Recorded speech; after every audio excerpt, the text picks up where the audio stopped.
Imagine having your first daughter at 43. The excitement you must feel. You've been waiting for this moment almost your entire adult life. You already know that she's going to grow up to be daddy's little girl and you will protect her and love her at all costs. Now, I know that I'm beyond blessed to have my father in my life and to still be close to him. And although he is now 70, if you met him and felt his energy, you would never believe how old he is. To me, having older parents does not mean they are boring. Sometimes both my mom and dad act younger than I do. And I am blessed to have an amazing dad who is selfless, caring, and God fearing. And today I would like to tell you a little bit about him. My dad is the second oldest of five. The eldest of the five, my Uncle Douglas, passed away when he was about 19 or 20. So for most of my dad's life, he's had to be the oldest and set a good example for my uncles and my aunt. And from the stories he told me about the troubles that my uncles got in and about how my aunt could get away with anything, I know he had his work cut out for him. My dad is constantly thinking of someone else.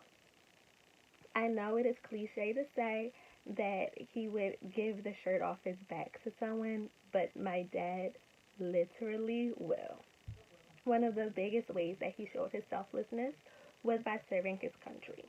My dad proudly served in the U.S. Navy during the Vietnam War, and he was in the E-3 Navy Air Force Reserve, AIC, and I'm so proud to be the daughter of a veteran. One of the most caring and giving men that I know. An unusual talent that my dad has is he can remember birthdays. And a little before I was born, and for most of my childhood, he was known for giving donuts to children at my church on their birthday. But I'm not talking about a little glazed donut from Krispy Kreme.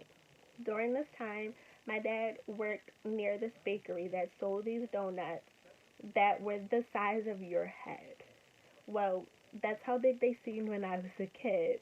But in reality, they were still huge, and they were about the size of a small cake. Even to this day, when someone who grew up in my church comes to town, the first two things they ask my dad are first, when's their birthday? And my dad always gets it right. And secondly, where's their donut? Today, the bakery is no longer around, but my dad still makes it a point to show the children of our church that he cares. He always has snacks in his trunk in case they're hungry, and any child that is involved in an extracurricular activity knows that they can invite my dad and he will come. Just a few months ago, he went all the way to Atlantic City just to support one of the young men from my church in his gymnastic competition. He makes it a point to let the youth know that he believes in them and that he cares. My dad does not just give his time and dedication to the youth, though. He also gives back to the homeless. I remember a time he went downtown and just spent some time with the homeless people and sat among them and just listened to their stories. My dad is an avid reader and has tons of motivational books. And in his true fashion, his encouragement even shows online. There's an inside joke among my family that if no one else likes your picture on Facebook, my dad will, and he'll be the first one to comment. Most of my dad's positive attributes are evidence that he is a God-fearing man. He grew up in the church, and like many, he strayed in his adult life.